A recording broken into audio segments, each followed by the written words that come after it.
जया, ये आप हमें बताइए, ये बालाघाट से खबर मिल रही है और बेहद बड़ी खबर है, एक अप्रत्याशित खबर है। बिल्कुल, ये बेहद बड़ी खबर है सर। बालाघाट से गौरी शंकर बिसेन ने नामांकन भरा। ये इस वक्त की सबसे बड़ी खबर। बता दें आपको कि यहां से बीजेपी की अधिकृत प्रत्याशी उनकी बेटी मौसम बिसेन है, लेकिन गौरी शंकर बिसेन ने आज नामांकन भरा। दरअसल अचानक हुए घटनाक्रम में नामांकन फाइल किया गया है। बालाघाट से वर्तमान विधायक गौरी शंकर बिसेन जरूर हैं, लेकिन आने वाले चुनाव यानी कि इस चुनाव में उनकी बेटी को पार्टी की ओर से टिकट दिया गया है।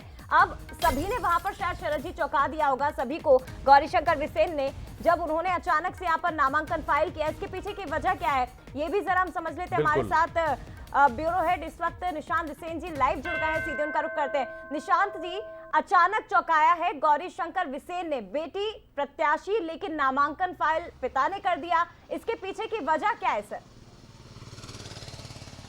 जी बिल्कुल, जैसा आपने कहा कि एक अप्रत्याशित घटनाक्रम हुआ है। हालांकि इसकी पटकथा कल से ही लिखी जा रही थी। गौरी शंकर बिसेन ने अपना नामांकन दाखिल कर दिया है। 2 से 3 दिन ही हुए हैं उनकी पुत्री मौसम बिसेन को यहाँ से बीजेपी ने अपना उम्मीदवार बनाया है। उसके बाद से जिस तरीके से उन्हें फीडबैक मिला या और भी बहुत सारी चीज़ें हुई हैं, तो आज जो चीज़ सामने आई है वो ये है कि गौरी शंकर बिसेन ने इस वक्त अपना नामांकन एसडीएम कार्यालय में भर दिया है।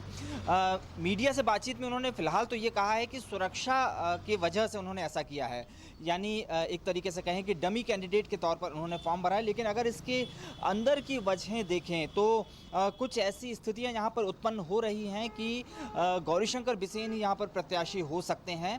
ऐसी पूरी की पूरी संभावना बन रही है कि एबी फॉर्म गौरी शंकर बिसेन के ही नाम से आएगा और वही भारतीय जनता पार्टी के उम्मीदवार होंगे, ऐसा माना जा रहा है। और जैसा कि हमने उनके कार्यकर्ताओं से भी बात की और भी लोगों से, तो लगभग ये उसी दिशा में गौरी शंकर बिसेन बढ़ रहे हैं आज जिस तरीके से उन्होंने अपना नामांकन भरा है। जी बहुत शुक्रिया आपका निशांत जी, लेकिन ये बेहद महत्वपूर्ण खबर है। शरद जी, मैं आगे बढ़ूं उसके पहले सर मैं आपका रिएक्शन लेना चाहूंगी, क्योंकि गौरी शंकर बिसेन तो खुद अपनी बेटी के लिए टिकट की मांग कर रहे थे, फिर ये अचानक से क्या कहा जाए सर इसे, मतलब राजनीति में कभी भी कुछ भी हो सकता है, लेकिन इसे किस तरह से देखें?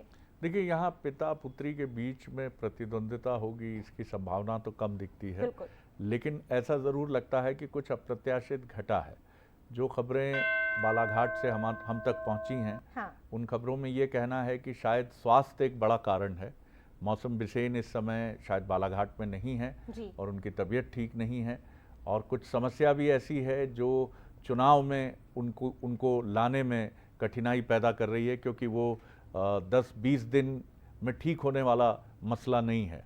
तो इन परिस्थितियों में उनका लोगों से कांटेक्ट करना, वो नई प्रत्याशी हैं, उनका चेहरा अपने पिता की तरह इतना जाना पहचाना नहीं है, तो शायद ये एक रणनीति है जिसको लेकर गौरी शंकर बिसेन जी ने आला कमान से बात की हो और फिर ये सहमति बनी हो कि आप डमी कैंडिडेट के तौर पर फॉर्म भर दें, और देखते हैं जब तक नाम वापसी की तारीख नहीं आती है तब तक अगर वो फिट एंड फाइन होती हैं, जैसे हम क्रिकेट में देखते हैं या टीम में देखते हैं कि अगले मैच तक फिट होते हैं कि नहीं होते हैं प्लेयर, तो अगर वैसी परिस्थितियां बनती हैं तो शायद मौसम बिसेन हो सकती हैं, और नहीं है तो फिर निश्चित तौर पर आप तय मानिए कि गौरी शंकर बिसेन हो सकते हैं। यानी कि ये कहा जाए सर, बालाघाट की सीट एक बार फिर से हमें चौंकाने वाली है।